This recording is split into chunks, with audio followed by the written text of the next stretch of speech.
নমস্কার বন্ধুরা, তোমরা দেখছো all India rankers YouTube channel এবং আজকে আমরা চলে এসেছি অত্যন্ত গুরুত্বপূর্ণ হিস্ট্রি থেকে।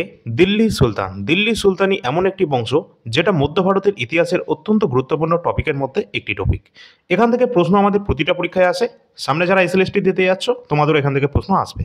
নিঃসন্দেহে তোমরা এই ক্লাসটি শেষ পর্যন্ত সকলে দেখবে। এছাড়া ডব্লিউবি, কেপি কনস্টেবল, অন্যান্য সমস্ত ওয়ানডে কম্পিটিটিভ এক্সামের জন্য এই ক্লাসটি দ্য বেস্ট ক্লাস কিন্তু হতে চলেছে। অবশ্যই সকলে কিন্তু এটা দেখে নেবে শেষ পর্যন্ত। একটা সকলে লাইক করে দেবে এবং শেয়ার করে দেবে, সাবস্ক্রাইব করে রাখবে পরবর্তী তোমাদের যে ক্লাসগুলো সেগুলো পরপর পাওয়ার জন্য।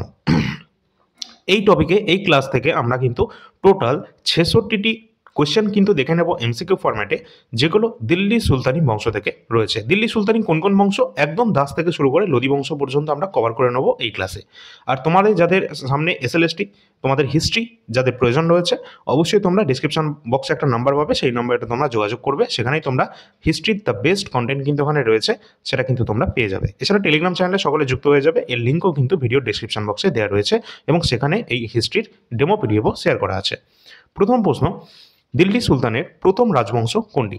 সঠিক অ্যান্সার হয়ে যাবে আমাদের কোনটা? আমরা সকলেই জানি যে দিল্লি সুলতানের প্রথম যে রাজবংশ সেটা হচ্ছে আমাদের দাস বংশ বা মামলুক ডাইনেস্টি, বা যেটাকে আমরা স্লেভ ডাইনেস্টি বলে থাকি। তার কারণ এরা একে অপরের স্লেভ ছিল। এখানে কে ছিল এর প্রতিষ্ঠাতা? প্রতিষ্ঠাতা ছিল এখানকার স্লেভ ডাইনেস্টি বা দাস বংশ বা মামলুক ডাইনেস্টি, এর প্রতিষ্ঠাতা ছিল কে? অবশ্যই কুতুবউদ্দিন আইবক। তিনি কিন্তু মোহাম্মদ ঘুরির একজন দাস, বা তিনি যিনি ছিলেন সেটা কিন্তু একজন দাস ছিলেন বা কৃতদাস ছিলেন। আর এখানে কিন্তু দেখে নেব যে দিল্লি সুলতানি যেটা চলছে, আমাদের যে টাইম পিরিয়ডটা সেটা 1206 থেকে 1290 পর্যন্ত চলছে এই দিল্লি সুলতানিতে মামলুক ডাইনেস্টি বা দাসবংশ। পরবর্তী আসছে খলজি ডাইনেস্টি, যেটা কিন্তু আমাদের খলজি বংশ, যেটা কিন্তু আসছে 1290 থেকে 1320-র মধ্যে। তারপর আমাদের তৃতীয় যে রাজবংশ আসছে সেটা হচ্ছে আমাদের তুগলক বংশ। তুগলক বংশ যেটা আমাদের এখানে অবস্থান করছে এই দিল্লি সুলতানিতে, সেটা 1320 থেকে 1440 পর্যন্ত। এরপর সবার শেষে আসছে আমাদের লোদি বংশ। লোদি বংশ যেটা কিন্তু রুল করছে এই দিল্লি সুলতানিতে 1451 থেকে 1526 পর্যন্ত, এবং প্রথম পানিপথের যুদ্ধের মাধ্যমে এটা সমাপ্ত করছে। আচ্ছা, পরের প্রশ্ন দেখি। এই সম্পর্কিত তোমাদের বলে রাখি যে দিল্লি সুলতানি সম্পর্কিত ডিটেল থিওরি ক্লাস অলরেডি চ্যানেলে কিন্তু দেওয়া রয়েছে। যাদের প্রয়োজন রয়েছে সার্চ করে নেবে যে দিল্লি সুলতান বাই অল ইন্ডিয়া র্যাঙ্কার্স। একদম ডিটেল ক্লাস কিন্তু পেয়ে যাবে, 50 মিনিটের ক্লাসটি ছিল। আজকে এমসিকিউ হচ্ছে, পরের প্রশ্ন আছে, দিল্লি সুলতানের সময় ভারতে আসা ইবন বতুতা মূলত কোন দেশের বাসিন্দা ছিলেন? আমরা জানি যে ইবন বতুতা তিনি কিন্তু ভারতে এসেছিলেন কার সময়? মোহাম্মদ বিন তুগলকের সময়। আর তিনি কিন্তু কোন দেশ থেকে ভারতে এসেছিলেন? অবশ্যই তিনি কিন্তু মরক্কো থেকে আমাদের এই দেশে এসেছিলেন। কোথা থেকে? মরক্কো থেকে। আর এখানে দেখে রাখবে যে ইবন বতুতা তার লেখা গ্রন্থের নাম কি? কিতাবুল রাহেলা বা সফরনামা। পরের প্রশ্ন আছে, দিল্লি সুলতান প্রসঙ্গে 40 চক্র বা 40টি যে গ্রুপ অফ 40 ছিল, এখানকার 40 কি ছিল? আচ্ছা, এটা কি ছিল? তো অপশানগুলো আমাদের রয়েছে, অত্যন্ত বড় বড় কোশ্চেন অপশান রয়েছে, দেখতেই পাচ্ছ তো সেটা তোমরা। তো 40 চক্র সম্পর্কে আমাদের কি জানি আমরা? যে কোনো অপশান যেমন রয়েছে, এরা ছিলেন ইলতুৎমিশের শক্তিশালী একজন তুর্কি এবং কৃতদাসদের একটি পরিষদ, যারা সুলতান রাজিয়ার হত্যার পর ক্ষমতা দখল করেছিল। অবশ্যই এটা আমাদের সঠিক হবে। এবং অন্যান্য অপশানগুলো যদি দেখো, এরা তীরন্দাজ তো ছিলই না, না তো ছিল এরা সামরিক রসদ সরবরাহ করতো, হবে না, কোনোটাই কিন্তু এখানে হবে না। অপশান নাম্বার এ কিন্তু আমাদের রাইট অ্যান্সার হয়ে যাবে। পরের প্রশ্ন আছে, বিজয়নগর সাম্রাজ্য প্রতিষ্ঠার সময় দিল্লি সুলতান কে ছিলেন? প্রতিটা কোশ্চেন গুরুত্বপূর্ণ রয়েছে, অবশ্যই শেষ পর্যন্ত দেখবে। তো এখানে রয়েছে আমাদের যে বিজয়নগর সাম্রাজ্য প্রতিষ্ঠার সময় দিল্লি সুলতান কে ছিলেন? সঠিক অ্যান্সার আমাদের হয়ে যাবে মোহাম্মদ বিন তুগলক। মোহাম্মদ বিন তুগলক দিল্লি সুলতানের যে বিজয়নগর সাম্রাজ্য ছিল সেই সময় কিন্তু দিল্লি সুলতানিতে ছিলেন মোহাম্মদ বিন তুগলক, সমসাময়িক। আর বিজয়নগর এম্পায়ারটা যেটা ছিল আমাদের, এটা কবে প্রতিষ্ঠা হচ্ছে? 1336-এ। হরিহর বা বুক্কা তিনি কিন্তু এটি প্রতিষ্ঠা করেছিলেন। এর ক্যাপিটাল সিটি ছিল কোনটা? অবশ্যই হাম্পি, কর্ণাটকে অবস্থান করছে এটি। পরের প্রশ্ন, দিল্লি সুলতানের কোন শাসন ব্যবস্থা বাহমনি এবং বিজয়নগর রাজ্যে প্রভাব বিস্তার করেছিল? তো বাহমনি এবং বিজয়নগর সাম্রাজ্যে প্রভাব বিস্তার করেছিল দিল্লি সুলতানের কোন শাসন ব্যবস্থাটি? তো অবশ্যই আমাদের যেখানে অপশানগুলো রয়েছে তোমরা সেটা দেখে নেবে। সঠিক অ্যান্সার আমাদের যেটা হয়ে যাবে যে ইকতাদারি যে সিস্টেমটা ছিল, ঠিক আছে, এটা কিন্তু দিল্লি সুলতানের সময় যে শাসন ব্যবস্থার মধ্যে ছিল ইকতাদারি সিস্টেম, সেটা কিন্তু বাহমনি এবং বিজয়নগর রাজ্যেও কিন্তু এটা প্রভাব বিস্তার করেছিল। পরের প্রশ্ন আছে, দিল্লি সুলতানের সময়কালে উলেমা শব্দটি কাদের সাথে সম্পর্কিত ছিল? তো উলেমা এই শব্দটি কাদের সাথে সম্পর্কিত ছিল? সঠিক অ্যান্সার আমাদের হয়ে যাবে শিক্ষিত যে ধর্মতত্ত্ববিদ এবং আইনবিদ যারা ছিলেন তাদেরকে কিন্তু বলা হতো উলেমা। ঠিক আছে, চলো পরের প্রশ্ন। মামলুক ডাইনেস্টি বা দাস রাজবংশ এই শাসক ইলতুৎমিশের কন্যা কে ছিলেন? অর্থাৎ ইলতুৎমিশের কন্যার নাম কি সেটাই কিন্তু জানতে চাওয়া হচ্ছে। তো আমাদের সঠিক অ্যান্সার হয়ে যাবে ইলতুৎমিশ এর কন্যা, যিনি কিন্তু ছিলেন কে? অবশ্যই সুলতানা রাজিয়া, যিনি কিন্তু দিল্লি সুলতানের একমাত্র সর্বপ্রথম এবং সর্বশেষ মহিলা ছিলেন, যিনি কিন্তু এই দিল্লি সুলতানের রাজবংশে শাসন করেছিলেন। ঠিক আছে, চলো পরের প্রশ্ন দেখি। আর এখান থেকে প্রশ্ন কিন্তু আসে। ইনার শাসনকাল যেটা কিন্তু 1236 থেকে 1240, শুধুমাত্র 4 বছর কিন্তু ইনার শাসনকাল ছিল। এটাও পরীক্ষায় জিজ্ঞাসা করা হয়, দেখে রাখবে। পরের প্রশ্ন আছে, দিল্লি সুলতানের সময়কালে ড্যাশ নামক একটি ধর্মীয় কর ধনী এবং সমৃদ্ধ মুসলমানদের ওপর এটি ধার্য করা হয়েছিল। তো ধনী এবং সমৃদ্ধ মুসলমানদের ওপর ধার্য করা হয়েছিল এমন একটি কর, যেটা কিন্তু কোনটা হবে? অবশ্যই জাকাত। জাকাত কিন্তু ধর্মীয় যে সমস্ত মুসলমানরা ছিল বা আমাদের সমৃদ্ধ মুসলমান এবং ধর্মীয় কর হিসাবে কিন্তু ছিল ধনী ব্যক্তিদের, যেটা কিন্তু জাকাত। এটা দিল্লি সুলতানের যে কর ব্যবস্থাগুলো ছিল সেটাও দেখে রাখবে। পরের প্রশ্ন, আর এখানে আর একটা ছিল পরীক্ষায় জিজ্ঞাসা করা, জিজিয়া, যেটা কিন্তু অমুসলিমদের উপর ধার্য কর। আচ্ছা, দিল্লি সুলতানের সময়কালে তাবাকাত নাসিরি এই গ্রন্থের রচয়িতা কে ছিলেন? তো তাবাকাত নাসিরি এটা কার? এটা লিখেছিলেন কে? পার্সিয়ান ল্যাঙ্গুয়েজে কিন্তু এটা লেখা হয়েছিল। তো মিনাস উ সিরাজ আমাদের সঠিক অ্যান্সার হয়ে যাবে। তাবাকাত নাসিরি এই গ্রন্থের লেখক রয়েছেন মিনাস উ সিরাজ। এবং তোমাদের বলে রাখি, এটা কিন্তু আমাদের পার্সিয়ান ভাষায় লেখা রয়েছে। আর এটা কোন সময়কালে ছিল? এটা কিন্তু ইলতুৎমিশের সময় এটা কিন্তু লেখা হয়েছিল। এছাড়া আরও গুরুত্বপূর্ণ কয়েকজন আমাদের যে লেখক ছিলেন, যেমন হচ্ছে আমাদের কে আলাউদ্দিন খলজি সময়কালে ছিলেন। কোর্ট পোয়েট কে ছিলেন? আমির খসরু, যাই কিন্তু তুতেই হিন্দ বলা হয়ে থাকে। ঠিক আছে, এছাড়া আর কয়েকটা তোমরা দেখে রাখবে, যেমন কিন্তু আমাদের তারিকি ফিরোজ শাহী আছে। ঠিক আছে, ফতোয়া-ই জাহানদারি আছে। এগুলো কার লেখা রয়েছে অবশ্যই সেটা তোমরা বলবে কমেন্ট সেকশনে। পরের প্রশ্ন আছে, জাফর খান দিল্লির সালতানাতের কোন শাসকের একজন বিখ্যাত সেনাপতি ছিলেন? কে রয়েছেন? জাফর খান। জাফর খান কার সময়কালে ছিল? সঠিক অ্যান্সার কোনটা হবে? অবশ্যই আলাউদ্দিন খলজি। আলাউদ্দিন খলজির সময়কালে কিন্তু জাফর খান তিনি একজন এই সময়কালের একজন সেনাপতি ছিলেন।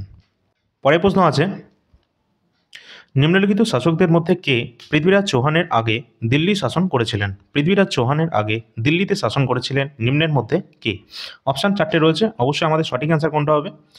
সঠিক অ্যান্সার আমাদের হয়ে যাবে আনঙ্গপাল তোমর। তিনি কিন্তু এখানে যে পৃথ্বীরাজ চৌহান ছিলেন তার আগে কিন্তু দিল্লি শাসন করেছিলেন আনঙ্গপাল তোমর। আর আমরা জানি যে এখানে কিন্তু তরাইনের দুটো কিন্তু যুদ্ধ হয়েছিল, যেটা কিন্তু আমাদের হয়েছিল কোন কোন যুদ্ধ? একটা হয়েছিল আমাদের তরাইনের প্রথম যুদ্ধ 1191 দিকে, এবং তরাইনের দ্বিতীয় যুদ্ধ হয়েছিল 1192-তে। দুটোই হয়েছিল কাদের মধ্যে? মোহাম্মদ, এখানে কিন্তু পৃথ্বীরাজ চৌহান এবং মোহাম্মদ ঘড়ির মধ্যে কিন্তু দুটোই যুদ্ধ হয়েছিল, এবং প্রথম যুদ্ধে কিন্তু পৃথ্বীরাজ চৌহান জয়ী হয়েছিলেন এবং দ্বিতীয় যুদ্ধে কিন্তু মোহাম্মদ ঘড়ি জয়ী হয়েছিলেন। এবং মোহাম্মদ ঘড়ি কিন্তু পরবর্তীকালে তার একজন স্লেভ বা দাস, যেটা ছিলেন কে? অবশ্যই কুতুবউদ্দিন আইবক, তাকে কিন্তু ছেড়ে যান এবং তিনি কিন্তু এই দিল্লি সুলতানিতে দাস বংশ প্রতিষ্ঠা করেছিলেন।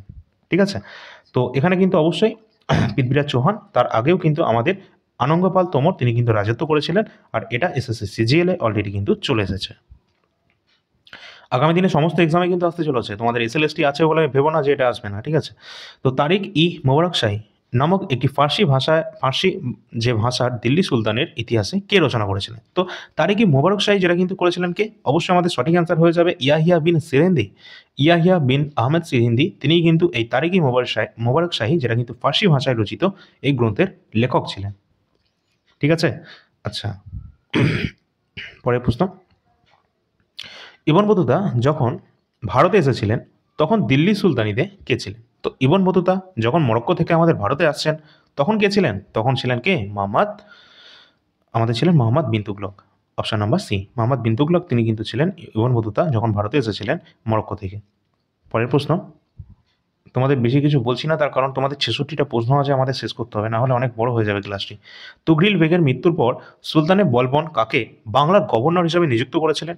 তো বাংলার গভর্নর হিসেবে নিযুক্ত করেছিলেন কাকে? সঠিক অ্যান্সার হয়ে যাবে অবশ্যই অপশন নাম্বার বি, বুগরা খান। বুগরা খান তাকে কিন্তু এখানে এই তুঘরিল খানের মৃত্যুর পরে কিন্তু সুলতানি বংশে বলবন কিন্তু তাকে এই বাংলার গভর্নর হিসেবে নিযুক্ত করেছিলেন। পরের প্রশ্ন আছে, সুলতানি যুগের ইতিহাসে নিম্নলিখিত বিভাগগুলির মধ্যে কোনটি বলবন দ্বারা পুনর্গঠিত হয়েছিল? অর্থাৎ বলবন কোনটা এখানে পুনরায় গঠন করেছিলেন? অপশান 4টে রয়েছে, তোমরা অ্যান্সার করার চেষ্টা করো। সঠিক অ্যান্সার আমাদের কিন্তু হয়ে যাবে এখানে, তোমাদের সঠিক অ্যান্সার হয়ে যাবে দেওয়ানি আর্টস, অপশান নাম্বার বি, যেটা কিন্তু বলবন দ্বারা এখানে পুনর্গঠন করা হয়েছিল দিল্লি সুলতানের যে বিভাগটি, যেটা হচ্ছে দেওয়ানি আর্টস। এবং তোমরা কিন্তু দেখে রাখবে যে দেওয়ানি আর্টস যেটা কিন্তু একটা মিলিটারি ডিপার্টমেন্ট। কী ধরনের ডিপার্টমেন্ট পরীক্ষায় আসে? মিলিটারি ডিপার্টমেন্ট ছিল দেওয়ানি আর্টস। এছাড়া একটা কৃষি বিভাগ ছিল, কৃষি বিভাগের নাম কি রয়েছে? যেটা কিন্তু এগ্রিকালচার রয়েছে আমাদের, যেটা কিন্তু আমাদের কি আছে নামটা?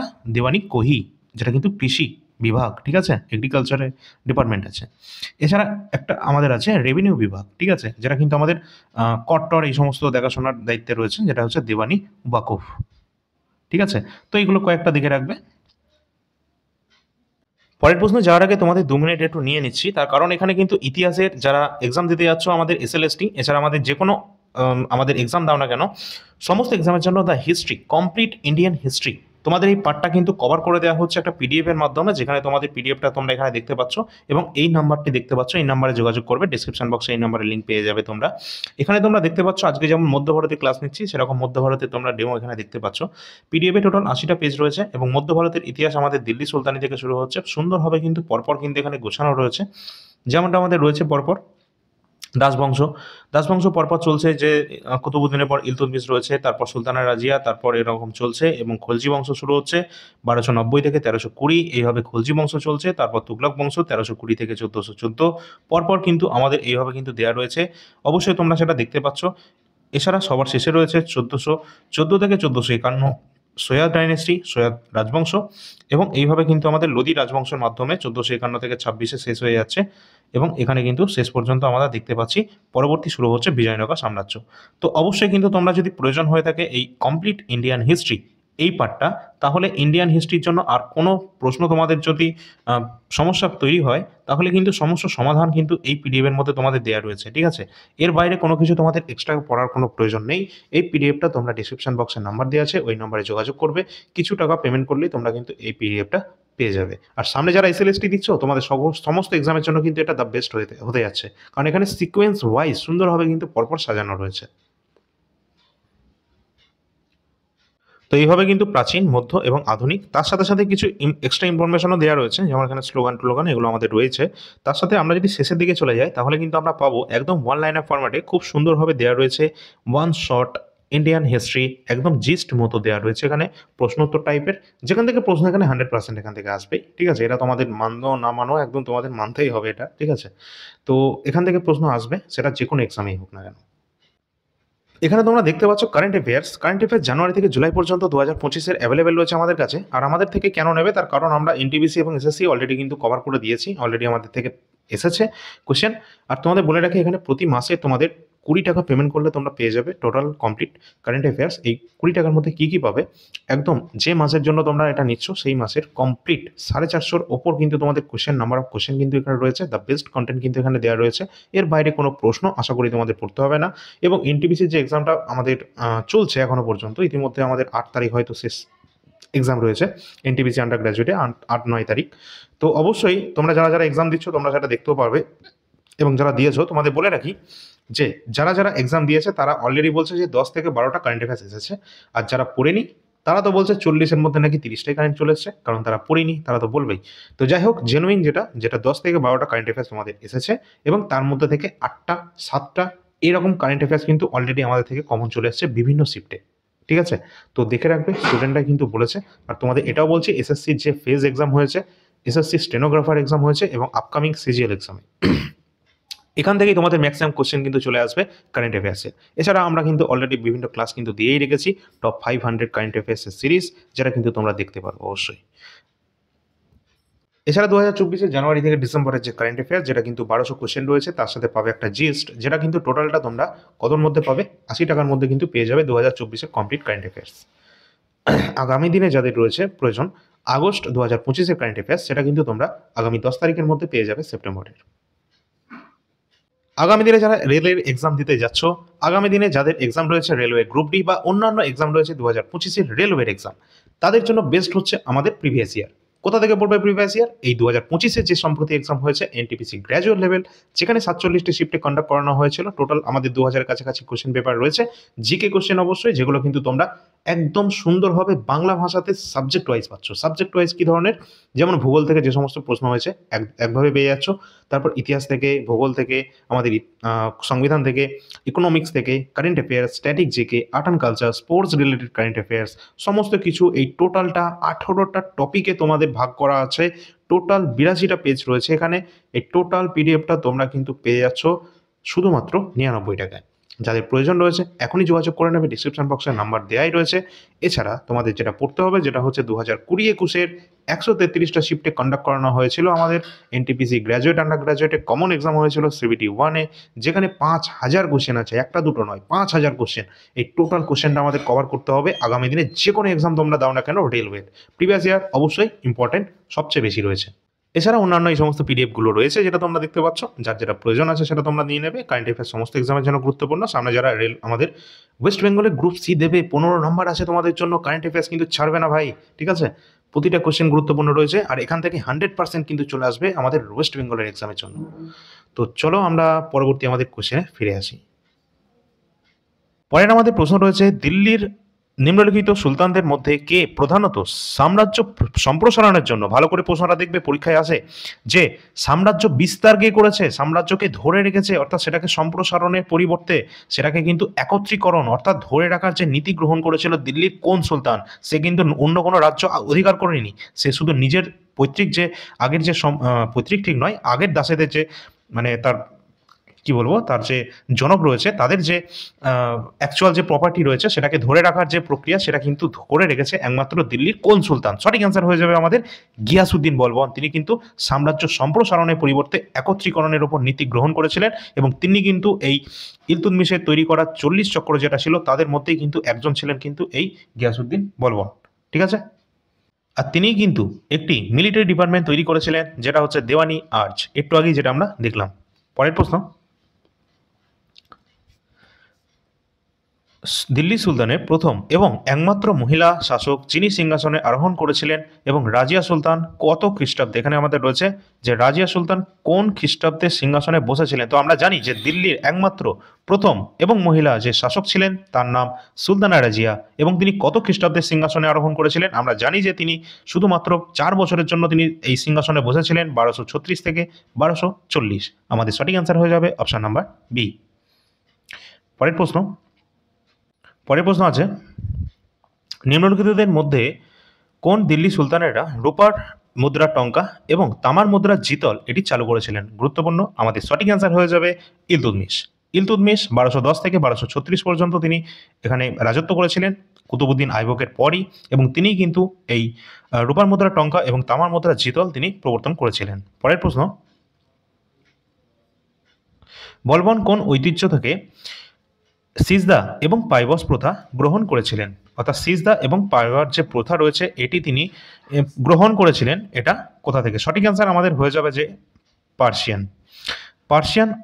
ফার্সি যেটা আমাদের রয়েছে অবশ্যই সেখান থেকে আমাদের কিন্তু এটা রাইট অ্যান্সার হয়ে যাবে সিজদা পাইবস, যেটা কিন্তু গিয়াসউদ্দিন বলবনের সময়।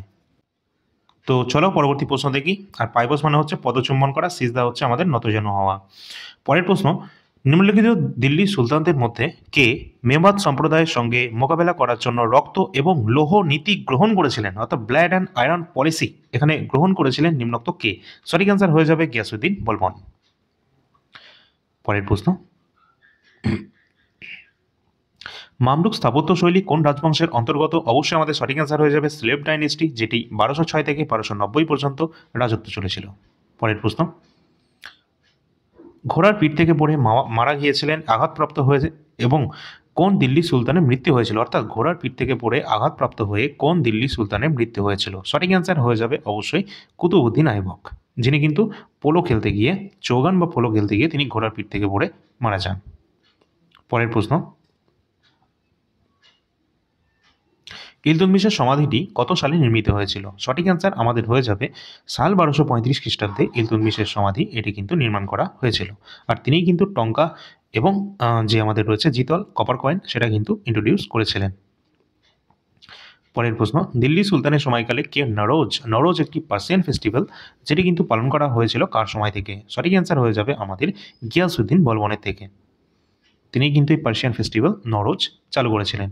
যদি ভালো লাগে অবশ্যই তোমরা সকলে একটা লাইক করে দেবে এবং শেয়ার করে দেবে। আর এটা কিন্তু পার্সিয়ানের একটা নিউ ইয়ার ফেস্টিভ্যাল। পরের প্রশ্ন, বলবন দিল্লির কোন সুলতানের নায়েব হিসেবে দায়িত্ব পালন করেছিলেন? অবশ্যই আমাদের এখানে সঠিক অ্যান্সার হয়ে যাবে কোন অপশানটি? Option number C, Nasiruddin Mahmud Shah, যিনি কিন্তু 1246 থেকে 1266 পর্যন্ত রুলস করেছিলেন। পরের প্রশ্ন, নিম্নলিখিতদের মধ্যে কে বলবনের বিরুদ্ধে বিদ্রোহ করেছিলেন এবং 1279 খ্রিস্টাব্দে নিজেকে বাংলার স্বাধীন শাসক হিসেবে ঘোষণা করেছিলেন? সঠিক অ্যান্সার হয়ে যাবে তুগরিল বেগ। তুগরিল বেগ তিনি কিন্তু এখানে মামলুক ডাইনেস্টি বা স্লেভ ডাইনেস্টিতে এই 1279 সালে নিজেকে কিন্তু বাংলার স্বাধীন শাসক হিসেবে ঘোষণা করেছিলেন। পরের প্রশ্ন, কে বদাউন দখল করেন এবং ইলতুৎমিশকে তার প্রথম মুসলিম গভর্নর হিসেবে নিয়োগ করেছিলেন? অবশ্যই আমাদের এখানে রাইট অ্যান্সার হয়ে যাবে কুতুবউদ্দিন আইবক। কুতুবউদ্দিন আইবক ইলতুৎমিশকে প্রথম মুসলিম গভর্নর হিসেবে কিন্তু নিয়োগ করেছিলেন। পরের প্রশ্ন, আর কুতুবউদ্দিন আইবক তিনি কিন্তু লাকবক্স নামেও কিন্তু পরিচিত, ঠিক আছে? আর লাহোরে কিন্তু তার সমাধি রয়েছে। কুতুব মিনারের কোন স্থাপত্যের একটি উদাহরণ? কুতুব মিনার কোন স্থাপত্যের একটি উদাহরণ? অবশ্যই কিন্তু কুতুব মিনার, যেটা কিন্তু নির্মাণ করেছিলেন কুতুবউদ্দিন আইবক, যেটা ইন্দো ইসলামিক গ্রুপের একটি অন্তর্গত রয়েছে এই স্থাপত্যটি। পরের প্রশ্ন আছে, কে বলবন উপাধি ধারণ করেছিলেন? তো বলবন উপাধি ধারণ করেছিলেন কে? উলুগ খান। উলুগ খান বলবন উপাধি ধারণ করেছিলেন। পরের প্রশ্ন আছে, কুয়াতুল ইসলাম মসজিদ এবং মিনারটি কোন শতাব্দীর শেষ দশকে এটি নির্মাণ করা হয়েছিল? তো আমাদের সঠিক অ্যান্সার হয়ে যাবে অবশ্যই 12, অর্থাৎ 12 বা দ্বাদশ শতাব্দীতে এটা কিন্তু হয়েছিল, নির্মাণ করা হয়েছিল। পরের প্রশ্ন, কুয়াতুল ইসলাম মসজিদ এটাও কিন্তু কুতুবউদ্দিন আইবকই তৈরি করেছিলেন, ঠিক আছে? আড়াই দিন কা ঝোপড়া। আচ্ছা, দিল্লির কুতুব মিনারের আনুমানিক উচ্চতা কত পরীক্ষায় আসে? আমাদের সঠিক অ্যান্সার হয়ে যাবে অবশ্যই 73 মিটারের কাছাকাছি, অর্থাৎ 72.5 মিটারের কাছাকাছি, ঠিক আছে? অ্যাপ্রক্স 73। পরের প্রশ্ন, ইলতুৎমিশের উজির কে ছিলেন? তো ইলতুৎমিশের উজির কে ছিলেন? আমাদের সঠিক অ্যান্সার হয়ে যাবে নিজামুল মুলক। তিনি কিন্তু ছিলেন এখানকার উজির ইলতুৎমিশের। Option number C. পরের প্রশ্ন, স্লেভ রাজবংশের শাসক গিয়াসউদ্দিন বলবন ড্যাশ উপাধি গ্রহণ করেছিলেন? কোন উপাধি গ্রহণ করেছিলেন এই স্লেভ ডাইনেস্টির গিয়াসউদ্দিন বলবন? সঠিক অ্যান্সার হয়ে যাবে জিলিল ইল্লাহি, অর্থাৎ জিলি ইলাহিম, অর্থাৎ ঈশ্বরের ছায়া। তিনি নিজেকে ঈশ্বরের ছায়া বা ঈশ্বরের প্রতিনিধি বলে নিজেকে ঘোষণা করেছিলেন। পরের প্রশ্ন, মালিক ইখতিয়ার উদ্দিন আলতুনিয়া রাজিয়া সুলতানকে নিম্নলিখিত কোন দুর্গে বন্দী করেছিলেন? তো ইখতিয়ার উদ্দিন আলতুনিয়া রাজিয়া সুলতানকে কোন দুর্গে বন্দী করেছিলেন? এখানে আমাদের সঠিক অ্যান্সার হয়ে যাবে অবশ্যই ভাতিন্দার কিলা মোবারক। সেখানে কিন্তু তিনি এখানে তাকে বন্দী করেছিলেন। এবং তোমাদের বলে রাখি, এই পরবর্তীতে কিন্তু এই সুলতানা রাজিয়ার সাথে এই আলতুনিয়ারই কিন্তু বিবাহ হয়েছিল। পরের প্রশ্ন, মূল্য নিয়ন্ত্রণ করার জন্য দিল্লি নিম্নলিখিত সুলতানদের মধ্যে কে বিভিন্ন পণ্যের জন্য 3টি আলাদা বাজার স্থাপন করেছিলেন? তো অবশ্যই আমরা সকলেই জানি আলাউদ্দিন খলজি, তিনি কিন্তু এই বাজার দর নিয়ন্ত্রণ সিস্টেম চালু করেছিলেন। পরের প্রশ্ন, 1307 খ্রিস্টাব্দে আলাউদ্দিন খলজির প্রথম দক্ষিণ ভারত অভিযান কোন অঞ্চলের দিকে পরিচালিত হয়েছিল? অবশ্যই আমাদের সঠিক অ্যান্সার হয়ে যাবে দেবগিরি। Option number A. পরের প্রশ্ন, প্রতিটা কোশ্চেন গুরুত্বপূর্ণ রয়েছে। আগামী দিনে যারা এক্সাম দিতে যাচ্ছ, যে কোনো এক্সাম, অবশ্যই এই ক্লাসটি দেখে যাবে, এখান থেকে প্রশ্ন অবশ্যই আসবে। সকলে কিন্তু লাইক করে দেবে, টেলিগ্রাম চ্যানেলে সবাই যুক্ত হয়ে যাবে, বিভিন্ন গুরুত্বপূর্ণ আপডেটের জন্য সবার প্রথম সবার আগে তোমরা এখানে পেয়ে যাবে। পরের প্রশ্ন আছে, নিম্নলিখিত কোন দিল্লি সুলতানের শাসকরা তাদের সেনাবাহিনী মালিক কাফুরের নেতৃত্বে দক্ষিণ ভারত জয় করার জন্য পাঠিয়েছিলেন? অবশ্যই আমাদের সঠিক অ্যান্সার কোনটা হয়ে যাবে? এখানে আমাদের সঠিক অ্যান্সার হয়ে যাবে যে মালিক কাফুর, যিনি কিন্তু আলাউদ্দিন খলজিরই কিন্তু সেনাপতি ছিলেন, তাকেই কিন্তু পাঠানো হয়েছিল, অর্থাৎ আলাউদ্দিন খলজি তিনি কিন্তু পাঠিয়েছিলেন। পরের প্রশ্ন আছে, আবার মালিক কাফুরকে কিন্তু হাজার দিনারই বলা হয়, তার কারণ হাজার দিনার দিনেই তিনি কিন্তু ক্রয় করেছিলেন, ঠিক আছে?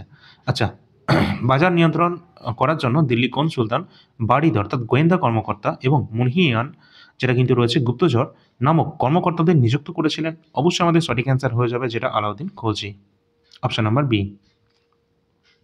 পরের প্রশ্ন, নিম্নলিখিত শাসকদের মধ্যে কে অভিজাতদের ক্ষমতা কমানোর জন্য একাধিক নিয়মকানুন তৈরি করেছিলেন? সঠিক অ্যান্সার হয়ে যাবে আমির খসরু। আমির খসরু নয়, সরি, আমির খসরু তো আমাদের সময়কালে ছিলেন, যাকে কিন্তু তুতেই হিন্দ বলা হয়। কার সময় ছিলেন? আলাউদ্দিন খলজি সময় ছিলেন। তো এখানে কিন্তু আমাদের সঠিক অ্যান্সার আলাউদ্দিন খলজি। পরের প্রশ্ন, সুলতানি আমলে নিম্নলিখিত ধ্রুপদী কবিদের মধ্যে কে কাওয়ালি, কাওয়ালি কিন্তু অত্যন্ত জনপ্রিয় ছিল, যেটা কিন্তু জনপ্রিয় আরও করেছিলেন কে করেছিলেন? তো ধ্রুপদী কবিদের মধ্যে কাওয়ালি, যেটা কি জনপ্রিয় করেছিলেন কে? এই আমির খসরু, যিনি কিন্তু তুতেই হিন্দ নামে কিন্তু পরিচিত রয়েছেন। ঠিক আছে। আচ্ছা, পরের প্রশ্ন, সুলতান হওয়ার আগে দিল্লির কোন সুলতানকে আমির ই তুজুক অনুষ্ঠানের প্রধান হিসাবে নিযুক্ত করা হয়েছিল? অবশ্যই আমাদের এখানে সঠিক অ্যান্সার কোনটা হবে? অপশান আমাদের চারটে রয়েছে, আমাদের সঠিক অ্যান্সার আলাউদ্দিন খলজি। পরের প্রশ্ন, ফার্সি ভাষায় জহর এর ঘটনা কে প্রথম উল্লেখ করেছিলেন? তো অবশ্যই আমাদের সঠিক অ্যান্সার হয়ে যাবে কোনটা? আমির খসরু। পরের প্রশ্ন আছে, আলাউদ্দিন খলজি রাজত্বকালে কাপড়ের বাজার কি নামে পরিচিত ছিল? কাপড়ের যে বাজার, যেটা কিন্তু আমাদের সারাই আদল নামে কিন্তু পরিচিত ছিল। অবশ্যই কিন্তু দেখে রাখবে, যেটা কিন্তু আমাদের সারাই আদল, এটা কিন্তু কাপড়ের বাজার ছিল। পরের প্রশ্ন, দক্ষিণ ভারতের সামরিক অভিযান শুরু করা দিল্লি সুলতানের প্রথম সুলতান কে ছিলেন? অর্থাৎ দক্ষিণ ভারত অভিযান যেটা কিন্তু শুরু করেছিলেন কে? সঠিক অ্যান্সার আলাউদ্দিন খলজি। মালিক কাফুর কিন্তু এর নেতৃত্বে ছিলেন। পরের প্রশ্ন, খলজি রাজবংশের কোন স্মৃতিস্তম্ভ লাল বেলেপাথর ব্যবহার দেখা যায়? অবশ্যই আমাদের সঠিক অ্যান্সার কোনটা হবে? খলজি রাজবংশের সময় কোনটা তৈরি করা হয়েছিল বলো তোমরা? আলাই দরওয়াজা। আলাই দরওয়াজাতে কিন্তু আমরা লাল বেলেপাথরের যে ব্যবহার, সেটা কিন্তু আমরা এখানে দেখতে পাই। পরের প্রশ্ন, আলাউদ্দিন খলজির অধীনে কোন কর্মকর্তাকে ব্যবসায়ীদের একটি নিবন্ধন বজায় রাখতে হতো যাতে পণ্যের পর্যাপ্ত সরবরাহ নিশ্চিত হয়ে যায়? সঠিক অ্যান্সার হয়ে যাবে অবশ্যই শাহনাই মান্ডি,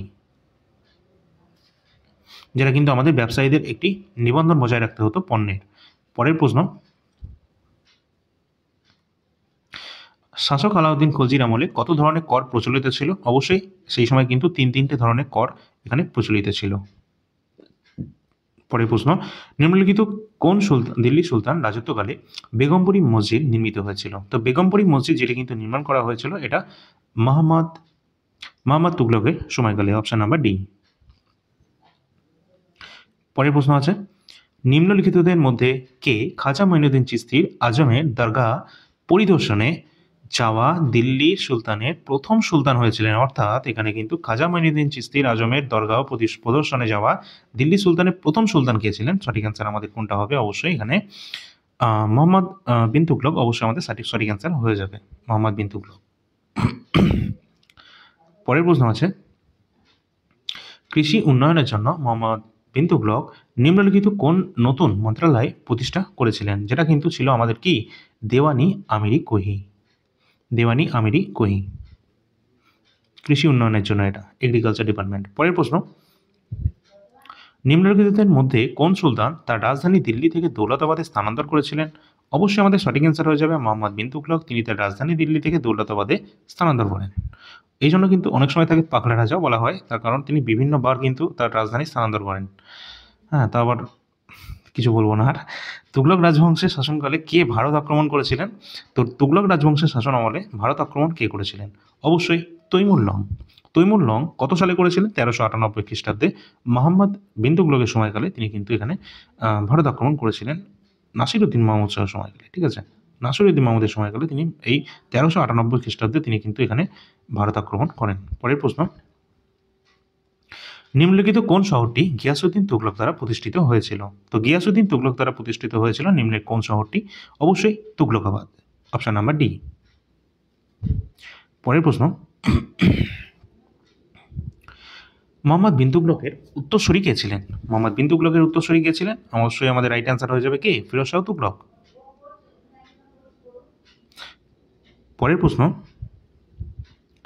নিম্নলিখিতদের মধ্যে কে নাসির উদ্দিনের খসরুর বিরুদ্ধে বিদ্রোহের পতাকা তুলেছিলেন? অবশ্যই গিয়াসুদ্দিন তুগলক আমাদের সঠিক অ্যান্সার হয়ে যাবে। Option number D. পরের প্রশ্ন,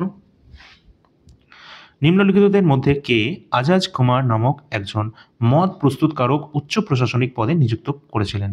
অবশ্যই মোহাম্মদ বিন তুগলক। তিনি কিন্তু এমন এমন লোককে কিন্তু তিনি তার রাজসভায় স্থান দিয়েছিলেন এবং অনেক উচ্চ পদে তিনি কিন্তু নিয়োগ করেছিলেন।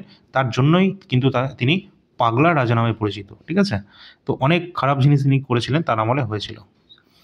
অলরেডি কিন্তু আমরা যে সমস্ত প্রশ্ন করছি সেগুলো কিন্তু প্রিভিয়াস ইয়ার কোশ্চেনের উপর বেস করা রয়েছে। আশা করছি এই সমস্ত কোশ্চেন কিন্তু আমাদের আগামী দিনে সমস্ত এক্সামে কিন্তু হেল্পফুল হতে যাচ্ছে। পরের প্রশ্ন, জিয়াউদ্দিন বার্নির তার ইতিহাসের গ্রন্থটি 1356 সালে প্রথম সংস্করণ এবং আরেকটি সংস্করণ যেটা কয়েক বছর পর লিখেছিলেন, মোট কতগুলি সংস্করণ তিনি লিখেছিলেন? তো আমাদের কতগুলো সংস্করণ লিখেছিলেন, কে লিখেছিলেন? জিয়াউদ্দিন বার্নি। তো আমাদের সঠিক অ্যান্সার কোনটা হবে? অবশ্যই তিনি কিন্তু টোটাল দুটি, এখানে কিন্তু আমাদের দুটি সংস্করণ, মোট কতগুলি সংস্করণ করেছিলেন তিনি প্রথমে তো একটা করছেন, তারপরে একটা করছেন, তাহলে তিনি টোটাল কিন্তু দুটি কিন্তু সংস্করণ করেছিলেন। জিয়াউদ্দিন বার্নি কি আছে? তারিকি ফিরোজ শাহী যেটা রয়েছে। পরের প্রশ্ন, তারিকি মোবারক শাহী গ্রন্থের লেখক ইয়াহিয়া সিরহিন্দি দাবি করেছেন যে দিল্লি সুলতানের ড্যাশ রাজবংশের প্রতিষ্ঠাতা ছিলেন নবী মুহাম্মদের বংশধর। তো অবশ্যই কোন রাজবংশের? আমাদের কিন্তু এখানে কোন রাজবংশ হবে? এটা কিন্তু আমাদের এনটিপিসি এক্সামে 2025-এ চলে এসেছে, যেটা কিন্তু সৈয়দ আমাদের সঠিক অ্যান্সার হয়ে যাবে। সবই কিন্তু তোমাদের লেটেস্ট প্যাটার্নের উপর বেস করেই কিন্তু করানো হচ্ছে। সৈয়দ রাজবংশের প্রথম শাসক কে ছিলেন? সঠিক অ্যান্সার হয়ে যাবে খিজির খান। তিনি 1414 খ্রিস্টাব্দে বসেছিলেন সিংহাসনে। ঠিক আছে, পরের প্রশ্ন, দিল্লির কোন রাজবংশে অবশেষে জৈনপুরকে দিল্লি সুলতানি সাম্রাজ্যের সঙ্গে অন্তর্ভুক্ত হয়ে যায় বা যুক্ত হয়ে যায়? অবশ্যই এটা আমাদের সঠিক অ্যান্সার হবে। এটা কোন রাজবংশ? যেটা কিন্তু আমাদের হয়ে যাবে লোদি ডাইনেস্টি, যেটা কিন্তু আমাদের সঠিক অ্যান্সার হয়ে যাবে। অবশ্যই তোমাদের যদি আর কোনো পার্ট যদি প্রয়োজন হয়ে থাকে ইতিহাসেরই কোনো পার্ট, তাহলে অবশ্যই সেটা কমেন্ট সেকশনে তোমরা জানিয়ে দেবে। এছাড়া এসএসসি কোনো এক্সামের WBSSC গ্রুপ সি গ্রুপ ডির জন্য কোনো যদি পার্ট প্রয়োজন হয়ে থাকে, তাহলে কোন পার্টটা প্রয়োজন সেটা তোমরা বলবে, তাহলে তোমাদের সেই চ্যাপ্টার ওয়াইজ তোমাদের ক্লাসও কিন্তু আসতে থাকবে। এছাড়া তোমাদের যে কমপ্লিট মিক্সড যে কোয়েশ্চেন পেপার সেটা তো থাকবেই। পরের প্রশ্ন, নিম্নলিখিতদের মধ্যে কে ছিলেন দিল্লি সুলতানি শেষ সুলতান? দিল্লি সুলতানি বংশের শেষ সুলতান কে ছিলেন? অবশ্যই সঠিক অ্যান্সার হয়ে যাবে কোনটা? লাস্ট সুলতান ছিলেন তিনি কিন্তু ইব্রাহিম লোদি। ইব্রাহিম লোদি, যেখানে কিন্তু 1526 সালে কি হয়েছিল? পানিপথে প্রথম যুদ্ধ, যেখানে কিন্তু পরাজিত হয়েছিল। পরের প্রশ্ন আছে আমাদের, দিল্লি সুলতানের কোন রাজবংশ আগ্রা শহর প্রতিষ্ঠা করেছে? অর্থাৎ এখানে প্রশ্নটা একটু অন্যরকম দিয়েছে যে আগ্রা রাজবংশ যে শহরটা রয়েছে এটা প্রতিষ্ঠা কে করেছিলেন, কিন্তু এখানে আমাদের বলেছে কোন রাজবংশ, যেটা কিন্তু লোদি ডাইনেস্টি করেছিল। লোদি বংশ 1451 থেকে 1556 পর্যন্ত এটা শাসনভার করেছিল এবং এখানে কিন্তু এই যে আমাদের রয়েছে আগ্রা শহর, যেটা কিন্তু করেছিল কি? সিকান্দার লোদি। 1504 সালে তিনি কিন্তু এই শহরটি প্রতিষ্ঠা করেন। সালটাও কিন্তু ইকুয়ালি ইম্পর্টেন্ট রয়েছে, 1504-এ। পরের প্রশ্ন, দিল্লির লোদি রাজবংশের রাজত্বকালে নিম্নলিখিত কোন মসজিদ নির্মাণ করা হয়েছিল? তো আমাদের এখানে রয়েছে যেটা লোদি রাজবংশের আমলে যে মন্দিরটি আমাদের এখানে মসজিদটি যেটা রয়েছে এটা নির্মাণ করা হয়েছিল কোনটা? অপশানগুলো তোমরা দেখো, আমাদের যেটা রাইট অ্যান্সার হয়ে যাবে মটকি মসজিদ, যেটা দিল্লিতে অবস্থান করছে, সেটা কিন্তু এই লোদি রাজবংশের আমলে কিন্তু তৈরি করা হয়। পরের প্রশ্ন আছে, এই প্রশ্নটা অনেক গুরুত্বপূর্ণ কোশ্চেন রয়েছে, যেটা এসএসসিতে এসেছে, এনটিপিসিতে এসেছে এবং আগামী দিনে আমাদের রাজ্যের এক্সামও কিন্তু এটা আসতে চলেছে। ডবল ডোম আর্কিটেকচার বা ডবল ডোম যে স্থাপত্য শৈলী, যেটা বৈশিষ্ট্য রয়েছে, এটা কোন রাজবংশ দ্বারা ভারতে প্রথম শুরু হয়েছিল? তো অবশ্যই আমাদের সঠিক অ্যান্সার হয়ে যাবে যেটা কিন্তু লোদি ডাইনেস্টি, লোদি রাজবংশ কিন্তু এটা প্রথম শুরু করেছিল। পরের প্রশ্ন আছে, বহরুল লোদির পর তার পুত্র কে 1489 সালে সিংহাসনে বসেছিলেন? তো অবশ্যই বহরুল লোদির পর বসেছিল কে? Nizam Khan. Option number A. পরের প্রশ্ন, কে সুলতানি শাসন সার্কি রাজবংশ দ্বারা পরিচালিত হয়েছিল? অবশ্যই এটা আনকমন লাগতে পারে প্রশ্নটা। সঠিক অ্যান্সার কিন্তু আমাদের যেটা হয়ে যাবে অপশন নাম্বার সি, জৈনপুর সুলতানি শাসন সার্কি রাজবংশ দ্বারা পরিচালিত হয়েছিল। যদি তোমাদের প্রশ্ন এবং কন্টেন্ট ভালো লেগে থাকে, সকলে একটা লাইক করে দেবে এবং সাবস্ক্রাইব করে রাখবে চ্যানেলটিকে। পরবর্তী যে কোনো তোমাদের গুরুত্বপূর্ণ আপডেট সেটা কিন্তু আমাদের টেলিগ্রাম চ্যানেলে পাবে। টেলিগ্রামের লিঙ্ক ভিডিও ডিসক্রিপশন বক্সে দেওয়া রয়েছে। যদি ভালো লাগে অবশ্যই একটা লাইক করে দেবে এবং হাইপ করে দেবে সকলে একটা করে, যেটা তোমরা কমেন্ট সেকশনে ঠিক ডান দিকে সরালেই পেয়ে যাবে। ইতিহাসের চ্যাপ্টার ওয়াইজ প্রশ্নপত্র যদি তোমাদের এখনও পর্যন্ত যদি প্রয়োজন হয়ে থাকে তাহলে কিন্তু এখনই তোমরা এই নাম্বারে যোগাযোগ করে নেবে, অবশ্যই তোমরা পেয়ে যাবে। এবং এর ডেমো পিডিএফ কিন্তু অলরেডি আমাদের টেলিগ্রাম চ্যানেলে দেওয়া রয়েছে, টেলিগ্রামের লিঙ্কও ভিডিও ডিসক্রিপশনে দেওয়া রয়েছে। তোমাদের প্রয়োজন হলে এই নাম্বারে অথবা টেলিগ্রাম গ্রুপে তোমরা যুক্ত হতে পারো, ঠিক আছে। সেখানে কিন্তু তোমরা যে কোনো পিডিএফের ডেমো পিডিএফ দেখতে পারবে এবং যে কোনো পিডিএফের জন্য তোমরা ক্রয় করতে পারবে। আর তোমাদের বলে রাখি এই সমস্ত পিডিএফ অ্যাভেলেবেল রয়েছে উইথ আমাদের হিস্ট্রি। তো অবশ্যই কারেন্ট অ্যাফেয়ার্স সমস্ত এক্সামের জন্য গুরুত্বপূর্ণ রয়েছে, যেটা আগামী দিনে সমস্ত এক্সাম যেমন আমাদের ডব্লিউবিএসএসসি গ্রুপ সি যেখানে 15 নম্বরের কাছাকাছি কারেন্ট অ্যাফেয়ার্স রয়েছে, এখানে কিন্তু 100% এখান থেকেই পরীক্ষায় চলে আসবে, এর বাইরে কোনো কিছু আসবে না, সেটা ডব্লিউবি কনস্টেবল বা এসআই হোক, যে কোনো এক্সাম। এছাড়া রয়েছে এনটিপিসি, সামনে যারা আমাদের রেলওয়ের যে কোনো এক্সাম দাও বা 2025-26-এর জন্য যারা এনটিপিসি প্রস্তুতি নিচ্ছ তারা প্রিভিয়াস ইয়ার পেপারটা অবশ্যই নিয়ে নেবে। এটা ইম্পর্টেন্ট রয়েছে, 3 নম্বর, 4 নম্বর, 5 নম্বর এবং 6 নম্বর, এই সবগুলি কিন্তু railway base previous year paper. এছাড়া রয়েছে এসএসসি জিডি 2024-এর পেপার, যার যেটা প্রয়োজন রয়েছে সেটা তোমরা নিয়ে নিতে পারবে। তো চলো পরবর্তী ক্লাস নিয়ে আসছি নতুন কোনো টপিকের সাথে। সাবস্ক্রাইব করে রাখো চ্যানেলটিকে। ধন্যবাদ।